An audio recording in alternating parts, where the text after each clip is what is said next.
Hujambo mtazamaji wa Stewards TV, ni tumaini letu buheri wa afya. Ni Alhamisi ya tarehe 13 Agosti. Jioni njema na karibu kwa taarifa zetu. Jina langu ni Njeri, karibu.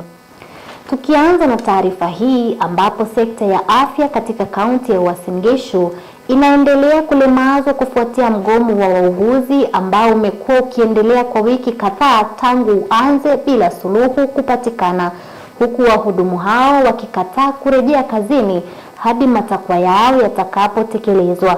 Wauguzi hao wameandamana mara kadhaa katikati ya jiji la Eldoret kwenye maandamano ya amani.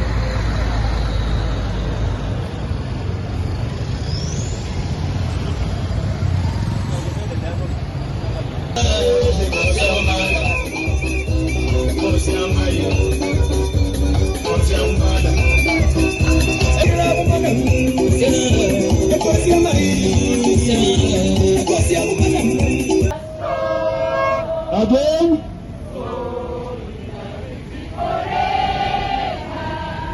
solidarity forever.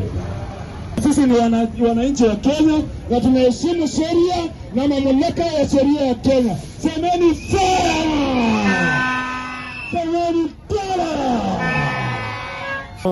Kwenye maandamano ya wiki iliyopita, walitaka masuala kadhaa yatimizwe, yakiwemo kutekelezwa kikamilifu kwa mkataba wa pamoja wa wafanyakazi CBA wa mwaka 2017, kupandishwa vyeo, kubadilishwa kwa viwango vyao vya kazi, pamoja na kupewa ajira za kudumu kwa wale ambao wamehudumu kwa zaidi ya miaka 6 chini ya mikataba ya muda.